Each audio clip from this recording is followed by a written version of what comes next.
And when I get into maybe, now I know I'm going to close the deal. I'm shooting for maybe, and I'm not afraid of no. No means nothing to me. It just, a lot of times it's a conditioned response. When I ask the client to buy the car, the automatic response in general, not being just in general, the world at large, is going to be an emphatic no. And that's okay. How you can be the greatest salesperson on the planet. I love the word no, because when I hear no, I am closer to making a sale. I am closer to making a yes. And if I had a whiteboard, I would do this for you right now. So what generally happens with the no is and I'm going to try to describe this, and you have to maybe draw it out on your own piece of paper right now. So the first no is a big no. Big N, big O, no. The second no gets smaller. The third no, it's a progression. It goes from big no, smaller no, smaller no. They keep getting smaller and smaller, quieter and quieter. First no, no way, no. Absolutely not. No. But as you keep providing information, no for me just means I need more information. So I remind them of what they told me when they first came into, in our case, the dealership. And they told me that this was important and this was important. They told me all the reasons why. And so when they tell me no, I'm going to get my list out and say, when you first came in, you said safety was important to you. Have I satisfied that for you? And you said that comfort was important to you. And I go through the whole list. Now, is there anything that we've left off here that's really important to you about your automobile relationship? No, you've covered it all. Then I'm going to politely ask you to buy the car. No. Notice it's not quite as strong as the first no, but they're still saying no. Because you provided value. Yeah. I provided value. That's right. They still need more information. So I'm going to keep going. And the next no is going to be smaller, and the next no is going to be smaller. And guess what? I'm going to get to maybe. So they're not rejecting you. They're just unsure that they have enough information to make a decision. You know what? I think that if you really think about selling and personalize it for yourself, it's like you go into a store and you're looking for something very important to you. And somebody says, "Can I help you?" What do you say? I'm good. I'm just looking. Exactly. That's what everybody says. We feel like we have to say no. I think the first no is just that's an automatic response almost. Like, no, like we almost feel like we can't say yes. We have to say no. So that first no just makes me smirk a little bit. And the second and third, similar. They're going to keep saying no. But I'm going to keep providing them with information because I did have my list filled out at the beginning. I got my reasons why that made them emotional. And I'm just going to keep reminding them. But you said that this was important to you, and we got that resolved as well. And remember when you were driving a car, you said, "Oh my God, I love the way this thing handles." Remember that? I think we should go ahead and make this thing happen. And it gets a little weaker and it keeps getting weaker. And then finally it goes to a maybe and then a yes.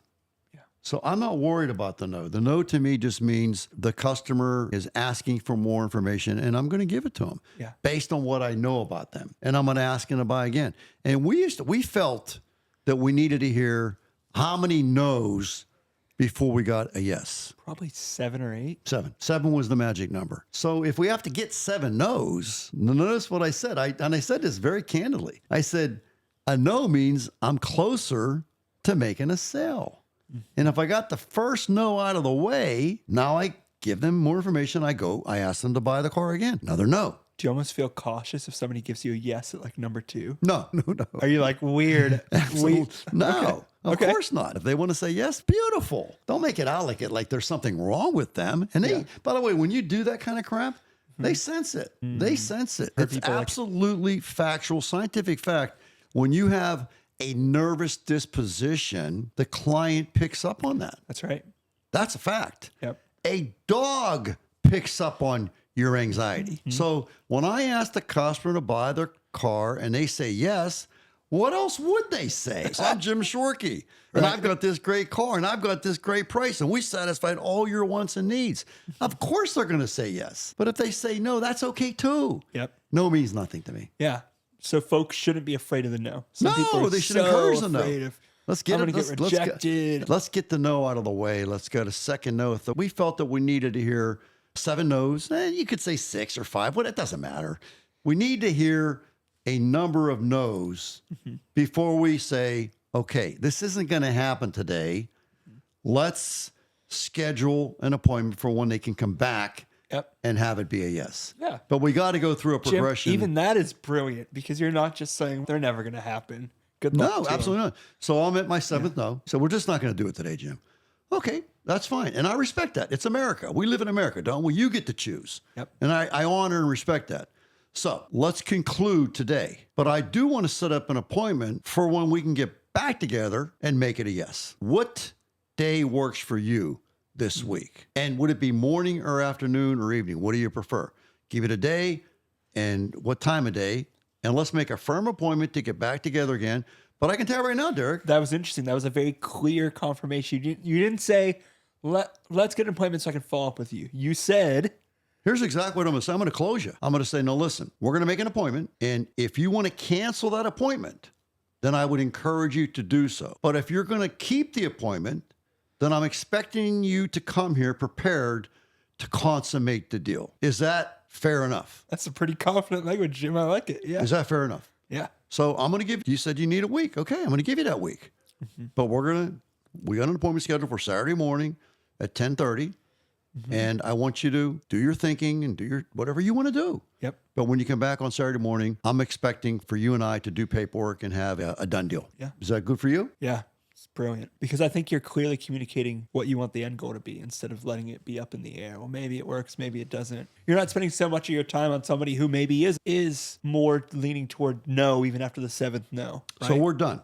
We've concluded. So I'm going to stand up with you. You're standing up. We're walking to the door. We're at the door. Yep. Can you visualize that? Yeah, I can. You were at the door. I see two You're glass moving doors. towards your Yep. car. Yep. Derek, can I ask you one final question before you leave? Yeah. Is there anything I can do to make this transaction happen today before you leave? Nope, I don't see any way. What if you said there was? Well, then we'd go sit back down and talk through it. I'm going to ask you one more time. Yeah. Do you know how many deals that I've closed? See, there's money in the second knock. There's money in the third, fourth, fifth, sixth. Why knock. would someone get all the way to walking out the door to then turn around and go, like what's going on? in Because they somebody's really head? do want to buy the car. They really do like the car. We've got them emotionally involved, but they just don't want to say yes. And we just ask them one more time, and they say, well, you know what? If you could knock $100 off or $1,000, whatever that would be, I'm just looking for an offer. And they say, I don't know that I can do that. I'll try, but if I was able to do that or something close to that, could we have a deal today? Yeah. Let me go check Yeah. with the boss. I'm not the boss. Right.